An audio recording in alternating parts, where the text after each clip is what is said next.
everyone, this is Melina and Jordan. And we're the board certified BAes. Yeah, we are. And we're here with another guest and the keynote of today, right? At the BCBA Summit, which has been an amazing experience so far. And the keynote address this morning did not disappoint in any capacity at all. So we are blessed to be able to have you here on with us. This is Michael Conteh. He has been a guru in the field for, would you say ever? Not ever. 25 years plus, right? Yes. And he specializes in, specializing in efficiency. Yes. Would you say that's correct? Yeah, efficiency in systems. I think that's a good way to look at it. Okay. And we thought it would be great to have you on, not only from a perspective of just the keynote that you just had, but also just for our listeners and those that view about that maybe on the edge of starting their own agency, maybe have their own agency and are struggling because none of this stuff is easy and there is no perfect play written for this to happen. Yeah. Right? Oh, yeah. And it's a forever evolving field, forever evolving science, forever evolving, community.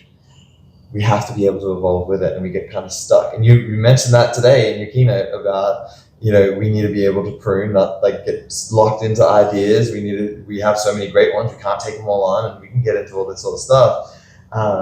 But yeah, so we just thought that it would be great to have you on and to talk about that. Yes. Thank you for having me. I'm excited to get to chat with both of you. No, it's awesome. So I think one of the major pain points that I think would be great to start with is staff turnover and retention in this field, right? As like everybody's talked about it, everybody's heard it, nobody's got a perfect solution. Yeah. Right. But I would love your take on how we can get towards perfection and how we can get to, reducing that turnover rate just a little bit in this field, and what kind of strategies you might have or advice you'd have for anybody that is in this field. Yes, and that is easily the number one issue is staffing. So I ran a clinic for 13 years, and so me firsthand trying to look at this complicated issue. Yeah. Mm-hmm. And I think, hearing you, to me there's a couple of just, I won't say fundamentals, but I think we have to acknowledge what we're trying to do and adjust our expectations. Okay. So I think the most important thing for people to realize, the job is just hard. Yeah. It doesn't matter how much pizza you throw at people, how much premium coffee and acknowledgement. Mm-hmm. You have poop in your fingernails when you go home. Oh my God. Yes. A kid just looked at you and slapped the snot out of you. Yeah. And I think when you don't address the elephant in the room, that's what gets people to not feel seen or heard. Right. So one of the things even in the interview, we're like, you're going to get the snot slapped out of you. Yeah. There's going to be days, we would tell folks, there's going to be a day within the first 30 days, you're going to want to quit. Wait a minute. I love that so much because of the fact that, when I was at my first agency, the first thing they do is bring you on the cutest kids. And they're like, well, look at them. They're so cute. So I love that you do that so that there is no bait and switch. Yes. So people are so afraid. It's like a relationship. Yeah. On the first date, you're giving out the flowers, you're doing all this stuff, but you're not hiding I got issues to go in. Yeah. So I think that's the first acknowledgement. Because those group of people, as soon as they see the real side, they leave. Yeah. Mm-hmm. They're like, well, I don't know what happened. Yeah. They're like, well. They're like, I got scratched. I'm like, yeah. But to that too, I think it should be important for us as leaders in the field to bring that up consistently. Yeah. Because I feel like it comes out in a negative sense of well, I've had this happen. It's not, well, I just trumped you because this has happened to me in the past and this isn't that bad. Yeah. Right? Or you're not working with older kids that are stronger than you. These are only little kids that slapped you, so it's okay. Right? We always have these excuses that we put in, and it's no, a slap is a slap. Getting whooped, right? Yeah. It don't matter who's Listen, doing the whooping. The way that we get humbled often. Yeah, there's like there's a place to be prideful Yeah. in what it is that we do. But you're right, we do put the best foot forward all the time. Of like, yeah, it's pretty neat to be kids. It's the only job in the world where you get to be a kid every day. Right? And then pow, I didn't sign up for that. Yeah. So hearing you, it's not your best foot forward, it's the clearest foot. On one hand, this is hard. Yeah. It's gonna, whenever we used to teach, we just hire people in batches. And I would do like one piece of orientation. And it's just like recognizing, the things that are challenging. And be honest, like not everyone's probably gonna make it past 90 days. Yeah. Mm-hmm. And that's not just me like trying to scare them. It's like, they're just not gonna make it past 90 days. It's just the data. Yeah. But the clarity is saying, here's what we offer you. If you want to understand how to manage yourself and know behavior rules, we can teach you that. If you want to teach you how to be a leader and go about really leading a group of folks because you understand motivation, we can teach you that. Mm-hmm. If you want to be a behavior analyst, a speech pathologist, any helping field, we can help you teach you how to connect with folks. Because if you can connect to this kid who can't talk, you can connect to anyone. Mm-hmm. So what I'm trying to do is say, here's your yellow brick road. And not everyone will go on the road, but the people who want it, the people who have the clarity, that's what gets the folks to get motivated and buy in. And especially when you hire in a group, they have their own little subculture, even amongst the group. All I need is a couple of them to see the light. Yeah. Mm-hmm. Because it's outside the room. As much as influence as I want to have, I don't have influence. It's the people in the room going through it. That's the circle that either motivates each other or the rain cloud. Yes. One starts, this sucks. Well, this sucks too. Yeah. And then before you know it, they're all squirting out the door. Mm-hmm. To me, that's the fundamental, at least one of them, that reduces that retention rate. Mm-hmm. To that too, like, and you also mentioned in your keynote that you love analogies and speaking analogies. So, like, there's a lot of potential out there for staffing, and you see it when they come in and they're like, wow, right? There's a lot of diamonds in the rough out there that we have to kind of nurture. It's not just, you can't just get it, smack it with a hammer with all this hard stuff and be like this. It takes like nurturing. Let's file it down. Let's get the coal off. Let's clean it up a little bit. And it takes a little bit of time to do that. And we kind of in this field have this habit of like, well, now we've got you in. Watch this 40 hours and then go out there and just get it going, right? And the polishing of it, the polishing of that diamond is gone, right? Because we didn't take care, and then we lose a diamond. Right, and I felt like that as for a long time, especially as being a trainer, and then a trainer at a company that was growing too fast at the time. And we would do like cohorts, like every week there's like 5 to 10 people, and then after 3 months I'm like, there's nobody I've trained in the last 6 months still here.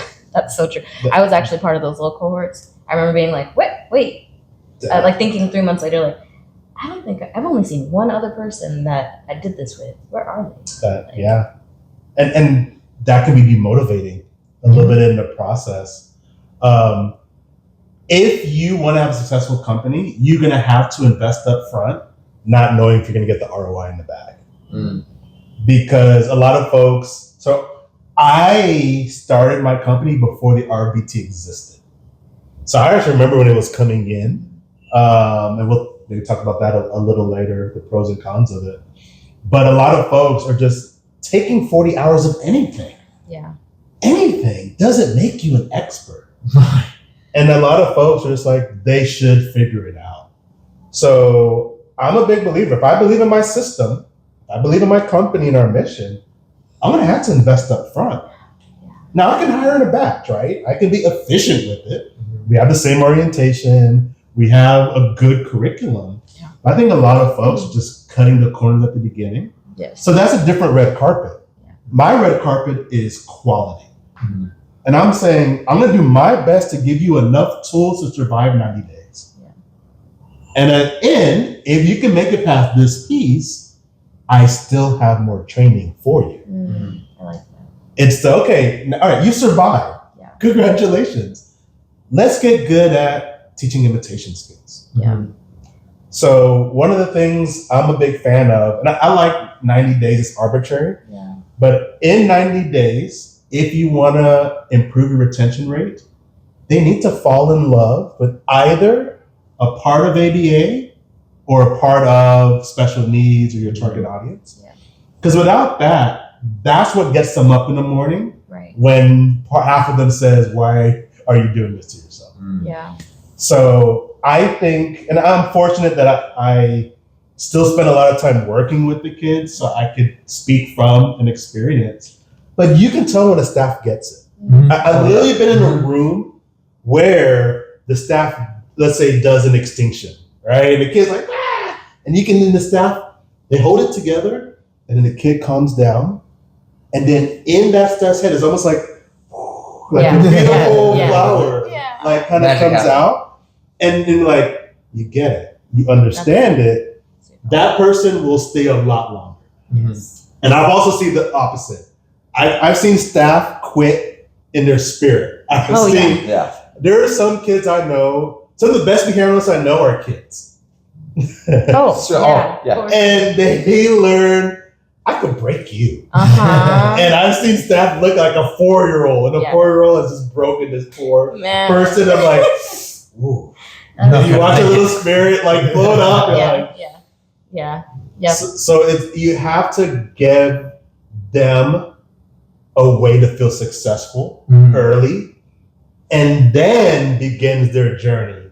So I think we misconstrued the journey. The journey doesn't start until they resolve that they won't quit. Because until that point, you're dating. A lot of dating.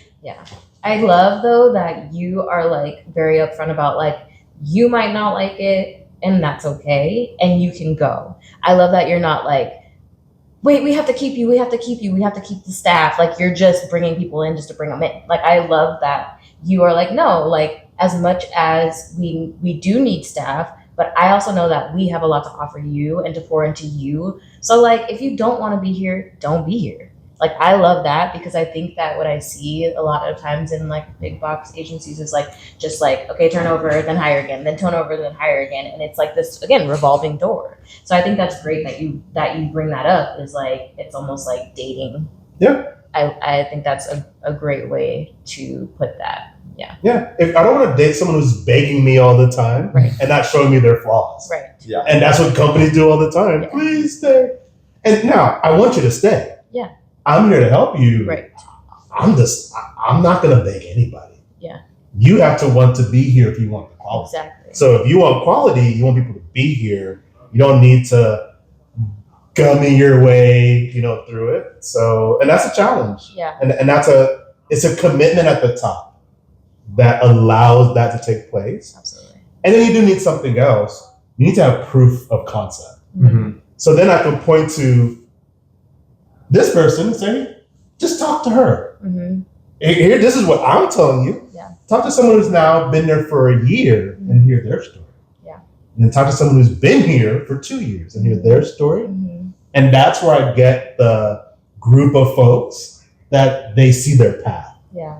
And that's an important step. A lot of people, if someone's just coming for a job, it's just not going to work. It literally is going to. You are doing this for another step. So let me segue, because there's a few things that I've heard in what you just said, right?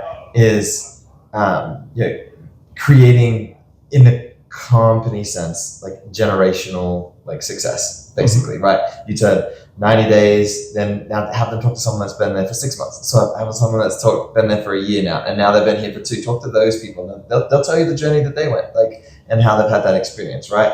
So what that is also signaling in me is like leadership and mentorship and like creating and fostering that community. And I think that's it's a great place to say, like, I've had the pleasure of being mentored by you, on a couple of calls, right? Just a couple and the impact, right? And I remember running back to Melina and being like, this is so empowering. Like, oh my gosh. And I'm over here with the babies like, uh-huh. Yeah. Right? And I'm like, you gotta meet him. Right? And now like we're here and she's like, I see why. But also my favorite part is that like I'll remember people, he'll remember people, but then like in this kind of setting, there's so many people, so then you're not like realizing who is who. Mhm. So even like chopping it up with you at the basketball game, and I'm like, and then or like before that, and I'm like, oh, that's him. Like it's almost like more fun because it's like you've built these relationships that are just pure out of just like talking and having conversation and things like that. Yeah. And then on top of like, oh, this person's pretty cool. Then it's like, and he's owned these things and he's done this. And I'm like, what? Like, that's just like, it's like the homie over there, he did that. It's just been such a fun experience in that way. Because again, even him being like, yeah, and then I told you about, and when he did this, and I'm like, oh, that was him. So I think that's one of my favorite parts about this whole experience as well. Yeah, this ABA world is small. Yes. It is very, very Yes. small. And I think it's like this is in layers. There's like how a clinic works, Right. how a city or state works, and then how our field works. Right. And we have to have, kind of the models that are successful. So, with that retention, that thought. So I remember before the RBT, and now this is my personal opinion. Mhm. I don't think the entry level job is meant for someone forever. Yeah. And I think that's the other problem, with it. I think it's good to give people opportunities. Yeah. And for some folks, this is one of the first best jobs that they had, especially if they're a little younger. But my job is to help them evolve Right. where they get to choose their path. So I see folks where they'll only help the people who decide they want to be BCBAs. Yeah. Oh, you want to be a BCBA? Oh, we'll roll out the red carpet for you. Right. Everyone else, you guys just do it till we grind you out. Right. That also increased retention rate. Because then where do you go after being there for a year? Yeah. You learn some fundamentals. They're not teaching you more. Right. And now you're just Groundhog Day. Right. I mean, and I feel like too, it's like, okay, there's these people that have been well trained, and then everyone else is depending on those people. Then those people are getting burned out. Yep. Yeah. Yeah. So then with the just like I was just giving the example of how empowered I felt coming out of like self, like mentorship and leadership, not only in the field, but just as an individual, right? Like being able to take care of yourself, to be able to show up for others and things like that. That is super powerful. And, when we first talked, like a couple months ago, right? You were talking about the 30, 60, 90. You love like those check-ins and stuff like that. Could you explain just a little bit of like, what is like great qualities that turn a boss or an individual into a powerful leader and mentor? Like, what are some of those things that really stand out to you? Because I think that's really important, because you have so many people that are passing the exam and like, now I'm done with this big box, I'm gonna start my own. And you're like, yo, you don't even know how billing works or any of this other stuff yet. And now you gotta figure it out. And like, that's just, you're living in the constant stress of other things. Yeah. Yeah. And then that bleeds out into what you're trying to create. Yeah. It's like, it's like super big, crazed animal in a small cage fighting to get out. And that's your stress. Yeah. It comes out through somewhere. It's the big-headed BCBA who's lived in a small pond that thinks they own the whole ocean. There's like so much in there. We've seen so many, and they do. Oh, I have a master's. Yeah. I can speak in kind of technical terms that people don't understand. They think they've arrived at the mountaintop when these people are literally at the bottom of a new mountain. Just put their shoes on. So it's like you took 3 steps. You really rocked around the corner. Right? So that's the first step. And I mean, I've seen them. I've seen many. There's unfortunately probably a higher percentage than there needs to be. Yes. So that's the first step. You are just at another part of the journey. Right. You're just in a bigger pool. Because without that, you stop learning. And this is one of the downsides of behavior analysis. Our field, all we do is just tell people what to do all day.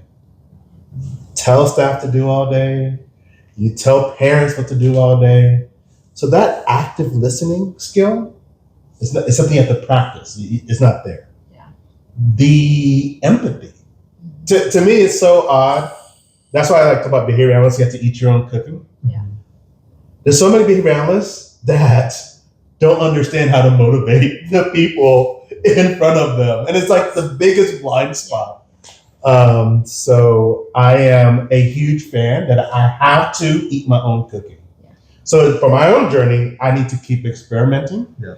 And then it's to help the others see that piece, that there's still room to grow in this field. Mm-hmm. So when I train folks, and I've trained a lot of BCBAs, it's like, congratulations. Now that you're BCBA, okay, what's your niche? Yeah. Okay, what are you good at? Mm-hmm. And I mean, that helps them to first see the light. Then the second piece is then that system of follow-up. Where is every quarter, whatever cadence that people works for them, what was your experiment? How far have you progressed? And what's new? That keeps you grounded. Yeah. And so I think to me, that's the balance between imposter syndrome, where I suck at everything, versus big-headed BCBA. Yeah. To me, it's that steady reflection, hopefully keeps people in the middle. I remember long before I was in this field, the analogy of getting to the bottom of the mountaintop really like made me think of one of the mentors I had a long time ago in a different field.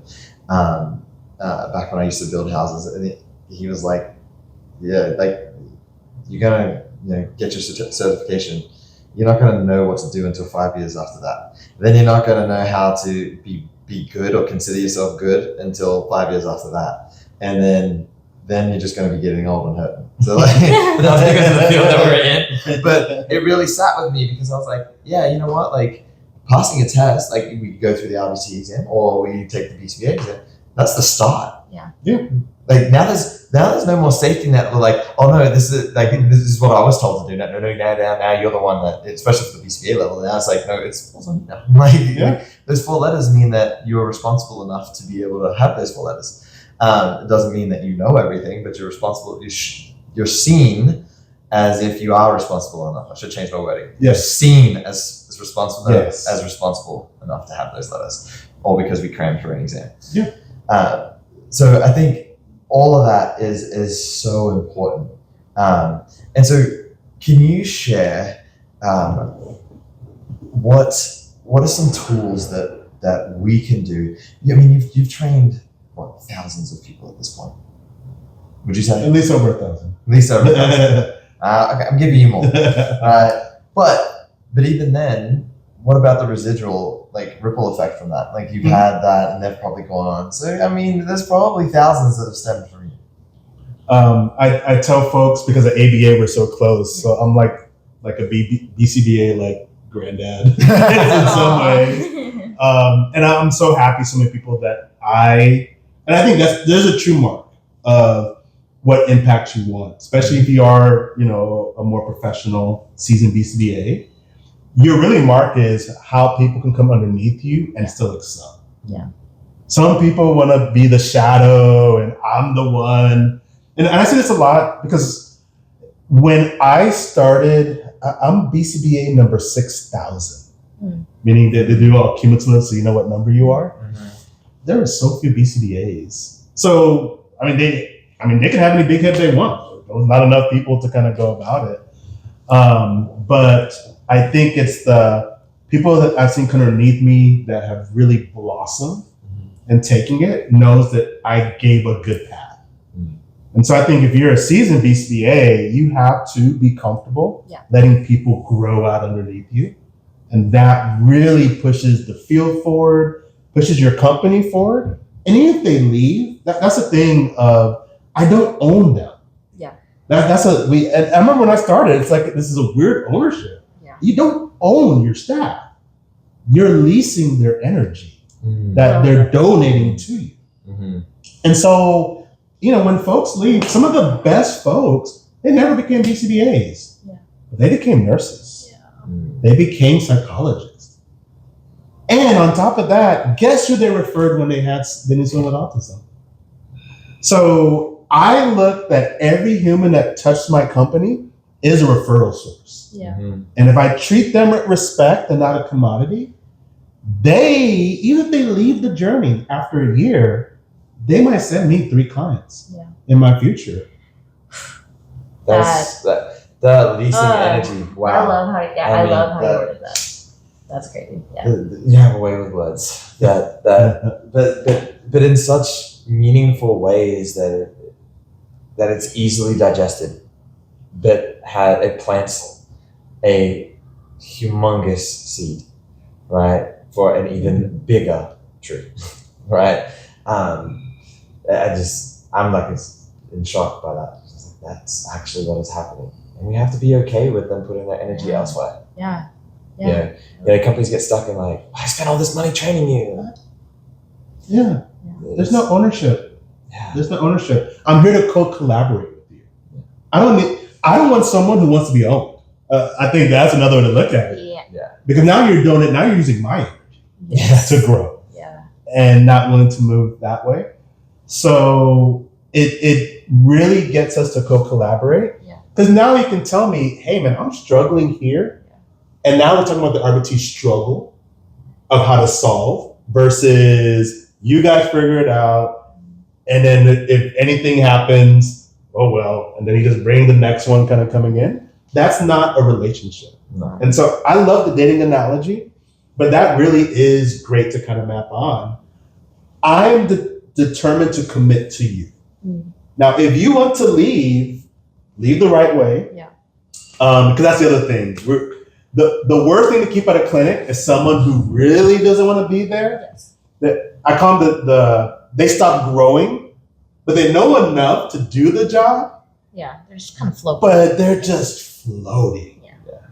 They won't help you build your system. When new people come, they're like, this place kind of sucks. Like they're like a little bit of a rain cloud. Yeah. I think to me, those are the dangerous people. Yeah. So I love bell curves. Mm-hmm. In most cases, in a bell curve, the top 20% of people are just going to grow almost no matter what I do. So those are people like, they figure it out. Yeah. No matter what I do, about 20% are going to leave for lots of reasons. Sometimes it's not for them. So I'm really thinking about that 60%. Mm-hmm. And that's where I kind of focus lots of my energy and really help so that folks don't get stuck. Mm-hmm. So the worst thing is someone who's just been, I think to me, it's that 6 months to maybe 2 year, 6 months to 18 months. To me, that's the danger zone. When they grow and stop growing, or they feel they know everything, they start to demotivate the new ones coming in. Mm-hmm. And I can't win them all. I can't win all 60%, but I'm really trying to have one-on-one conversations. Yeah. What's your next path? And it doesn't always have to be a degree. Some of them just want to be a good mom or a good dad. I'm like, oh, you want to be a great dad? Okay, well, what are the things that we can do to move this forward? I think that's the key, that every person sees their vision and finds their role within that clinic. Yeah, that's good. And it's like, as you're saying these things, it's like thinking of staff members, like just like popping in my head of like, just like stories of like, yeah, I was just doing this because I needed a job. And then it's like, but now I think I'm gonna get my master's in this. Like those sweet moments that you're like, yeah. So I totally hear you. And then also, yeah, like we had a staff leave that had a baby, and like it was hard seeing her go, but it was also so sweet. And because she also was like, I am not thrilled to leave, but also I want to just be at home. So I think that's beautiful that you said that, because I think there's a lot of pressure, even as a mom of a 3-year-old and a 1-year-old, like this pressure to just get back into it. And I feel like that's always hard, because the job, like you're saying, the job is hard. And you want to pour into your staff, so it's like this balance. So I love that you recognize that, and that you're not like making people feel bad for taking care of themselves in that way. That's amazing. Yeah. Life is lived in chapters, and my job is to do the best for you while you're in this chapter. Mm-hmm. Chapter could be 6 months, 6 years, but my job is to present the best chapter possible. That's amazing. Thank you. Hey, before we, one last question, hopefully, for your time. So, I've heard this a few times from you, and the concept of pruning, right? I don't want to butcher it. So, but I believe I know it. I understand it, at least to a surface level, maybe a little deeper. But can you explain to that? Because we also have a lot of families that watch, a lot of parents that watch as well. And, we've been spending a lot of time talking about, the science and clinicians being able to be better for, the kids and the staff and burnout and those sorts of things, right? But from a parent perspective as well, they can really grow from understanding your concept of pruning and how that works, right? Like it's not just locked to just us, right, in this field. So for them, I would love, and even for our our RBTs or BTs that listen as well, can you just explain pruning and what they can do to help? Because it just sounds like you want them to be gardeners at this point because they're listening to me. Yes. So I'll talk about pruning. I'll put in the parent's perspective. So we all have ideas. And ideas, there's not a day or a week where a new idea can pop out. And so I think, one, we actually get a little bit of dopamine, that chemical, when we get an idea. So we kind of... You're speaking to the choir. That's so funny. But think what happens, right? This is where I love how behavior analysis and biology are mixed. Yes. So you get that high SR plus, a big spike, right? And so you're looking for either more of those spikes. So either some people get stuck in just creating ideas. Oh, idea, spike. Idea. It's kind of like idea junkie in some ways. But there's not enough dopamine to create the action. That kind of comes with that. So I see that a lot on kind of the visionary folks that, there's lots of ideas that come out. So my biggest suggestion is nothing wrong with having ideas. It's just making sure that you have a variable reinforcement schedule so that the ideas move through a process. So fine, get your dopamine here, but now the next step of dopamine or reinforcement, how do you prune so that only you work on the top 20% of ideas? You can't chase, it's like a dog seeing like 10 rabbits. You can't chase all 10 rabbits. And I think in my journey, I spent a lot of time just chasing way too many rabbits. Oh, let's do respite care, chase this rabbit. Oh, let's do activity, let's chase this rabbit. It's gonna be really hard, to catch a rabbit, but really what it is to give the energy the idea needs to grow. So I think of ideas as seeds. That's what it really are. Where they come from, we can all decide that piece, but it just comes to you like a seed. And so I think a good pruning is then taking the seed, and it doesn't produce fruit right off the bat. You gotta plant it. So planting it to me is, what is the potential of this seed? Do I have the capability of actually taking this thing all the way? And then, what are the early measures of progress? Because we want to see, of course, the end. Oh, the end result is everything works. And I call that our montage syndrome, right? We see the montage in our head where everything works smooth and it all works out and like, it's gonna be great. So I need to prune out, and then I need to do an experiment. So that's why every experiment is finite. Ideas should never run infinitely. So it's okay. Let's do the most least expensive or free way to see the viability of the seed. It's like seed testing. So then after you bury it, that to me, you start to water it with the experiment. And then when you start to see it grow or its potential, now is where you take it and care for it like a child. So to me, that's the way you move through the steps, where most people just take the seed and it's like, they didn't plant it, they're like, where's my fruit? And they're waiting for this thing to kind of pop out. So specifically for parents, and this is where I'm not a parent, I've worked with a lot of parents. Even when I sold my company, that's the first thing I did, was really create kind of when you're on a waiting list, your parent still needs help. So we would teach them imitation skills, because ABA, we don't own imitation. Any human can teach another how to imitate. So while you're waiting, here's how you can help your kid. And so I understand as a parent, you are going to want to try every single thing. Yeah. And that is a natural reaction. I can't say, oh, don't do that. The key is you have to know what is working. Right. So when you're trying this whole supplement regimen and you're doing speech and you're doing OT and then you're doing 3 crystals over here, like how do you know? It becomes a soup. And so I call it the hope and pray. I'm going to try everything and I hope magic comes from this. And that includes them going to ABA therapy.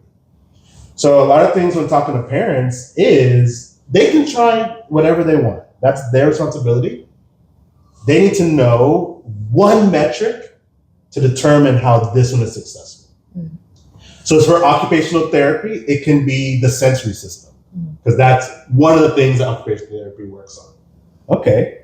Do you see sensory improvement versus I think he's doing okay? What can you point to? If it's behavior analysis, are they able to understand the contingencies, which we don't teach good enough? That's a whole other topic. Contingent access is so important. Part 2. I'm just kidding. I'm just kidding. So you should see that a child should know how to get access to their toys faster. Yeah. If that's not getting better, I would question if the ABA is working. Right. So for all of us, you can't have an idea without at least one way to measure its success. To me, that's a process because you only need a couple ideas to change your life, your family's life, or the life of society. And so instead of chasing all these ideas, just really get one good seed and it can produce all the fruit that you ever want. Amen. He's like, did you hear that, Melina? I'm just kidding. No, I'm just kidding. Yeah, speaking of that, it's funny because after yesterday's interview, she's like, I got an idea. I was like, what? He's like, can we just get through this? We're in the middle of this one. We're in the middle of this one. This is the seed that is finally growing, which is wonderful. We have you on here and, it's actually how this one started. Yeah, it's crazy. She came to me with a seed and I said, we need a plan. And now we're here. Now we get to be around so many amazing individuals. We get to meet you in person instead of through a computer and different time zones and different country. Yes. This is amazing in being here. So I want to say thank you for being willing to come on. I know you just gave the keynote and being busy here meeting everybody. So this is just amazing. Yes. Thank you for having me. I love that there's more science coming out in the field in very useful ways. So keep planting your seeds, the right ones, and I'm happy to see what fruit that you both will end up doing. Sweet. Thank you so much for the encouragement. Thanks for watching in, guys. Bye. Bye.